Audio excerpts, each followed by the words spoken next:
Hoje nós vamos falar sobre sexualidade, sexo e abstenção de sexo, castidade, o que significa realmente a castidade. Dentro da ordem budista, monges e monjas podem se casar, podem manter relações sexuais, e é chamado relações sexuais que sejam próprias, adequadas, que não sejam abusivas, que não sejam forçadas, que sejam de comum acordo e que traga prazer às pessoas que estão envolvidas na relação sexual.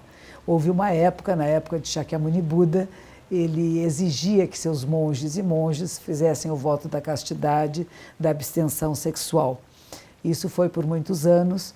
No Japão, há cerca de 200 anos atrás, descobriu-se que nos mosteiros masculinos, atrás dos mosteiros, havia mulheres e crianças, e que seriam as famílias dos monásticos. O governo japonês chamou a liderança e disse o seguinte: a religião é muito importante para o povo e nós não queremos que eles fiquem desapontados se os monges não mantêm o preceito da abstenção sexual. Então vamos mudar o preceito. O preceito dizia: não manter relações sexuais, ponto. E virou uma vírgula. Não manter relações sexuais que sejam impróprias. Aquilo que é próprio dentro do Japão é o relacionamento monogâmico. É o casamento monogâmico, não é um casamento de várias esposas ou vários maridos, mas seria um casal. Então, existe também a homossexualidade no Japão sem nenhum problema, não é dentro das religiões, não se fala como se fosse uma doença ou fosse uma coisa errada, é da natureza humana. A pergunta que eu tenho hoje aqui, a primeira não me deu o nome, ela pergunta: bom dia, querida monja Coen. Muito obrigada pelas brilhantes orientações que tanto nos fazem falta. Gostaria de saber quando é que uma pessoa deve se abster do sexo. Quando ficar com vontade de se abster do sexo. Não adianta fazer votos muito profundos, sabe? É interessante isso. Se você achar que está muito apegado à sexualidade, que você está em desenvolvimento muito estimulado, o seu chakra inferior, o chakra inferior no nosso corpo é o chakra da comida, do sono e da sexualidade.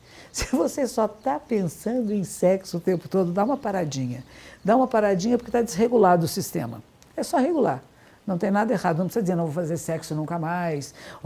Não, não é nada dramático assim. Apenas estou exagerando um pouco. Só estou pensando em sexo. Cada pessoa que eu olho, eu só fico pensando: como é que será fazer sexo com essa pessoa? Se está nesse lugar, é bom parar um pouquinho para entrar em equilíbrio. É só isso, né? Não tem muito exagero. E cada um de nós deve saber momentos da sua vida. Mahatma Gandhi, durante várias vezes na vida, tentou abstenção sexual.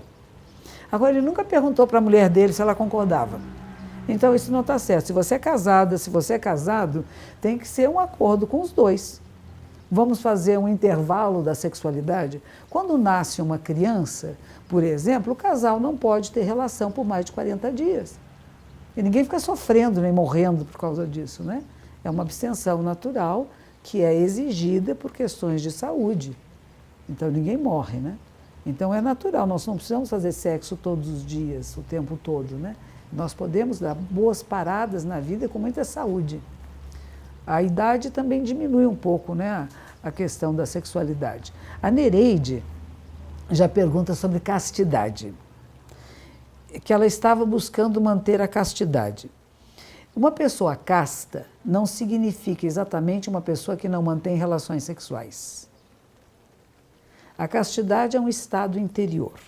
E eu gosto muito de uma história que eu ouvi, que parece que foi Frei Beto que falou. Ele foi a um casamento e pediram que no final da cerimônia do casamento ele dissesse algumas palavras de bênção. E ele disse o seguinte: imagine um casal foi para o seu quarto nupcial e eles estão começando o seu enlace nupcial quando ouvem bater na porta, toque, toque, toque. E o marido olha para sua esposa e diz: devo abrir a porta? E ela disse: vá ver quem é. E eles pensaram que era brincadeira de alguns amigos.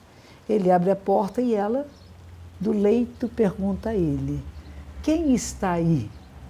E ele diz: é Deus. Devo deixá-lo entrar ou não? E ela disse que entre. Uma relação sexual, ela pode ser uma relação sagrada, com a presença do divino, ou não. A castidade não é só não manter relações sexuais, mas como que é feito esse enlace?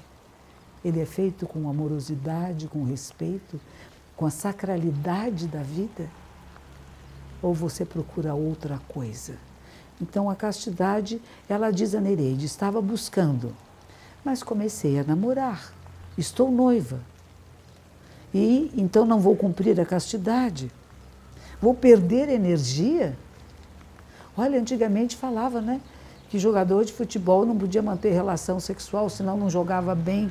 Hoje em dia eles mantêm, viu? E continuam jogando bem. E de fato muito grave para quem já conhece o conhecimento, tipo conhecimento de manter a castidade. E eu sei que da alquimia, tenho medo sim, tenho uma culpa por pecar contra a castidade. Eu não sei muito do que você está falando, Nereide. Eu não sei dessa história da alquimia, eu não entendo muito como que a relação sexual vai perder energia.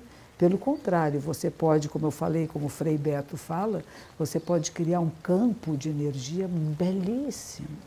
Você oferece isso ao universo. É diferente. Existem pessoas que querem ter relações sexuais para sugar a energia do outro. Isso é vampirismo, isso não é bom. Haviam grupos antigos que falavam da imortalidade. Isso são coisas antigas da Ásia. Homens idosos que queriam ter relações com jovens para sugar a energia da juventude e eles jamais ejaculavam. Veja que coisa estranha, porque então se eu não ejacular eu vou manter, isso para mim é vampirismo, é loucura. Eu sou absolutamente contra qualquer tipo de pensamento de achar que a relação sexual está sugando a sua energia ou que alguém suga a sua energia. O que é isso? Se ela é feita com amorosidade, com respeito, ela é casta. Percebe? Então tira esse peso de cima, essas fantasias, eu não sei de onde você está tirando essas ideias, mas eu as desconheço. E como desconheço, eu só posso falar do plano que eu conheço. O plano que eu conheço é da saúde física, mental e social. Relações sexuais não são prejudiciais ao ser humano, a não ser que elas sejam exageradamente poluídas de intenções maléficas. Se elas são para o bem, para o amor, para a completude, elas não são prejudiciais.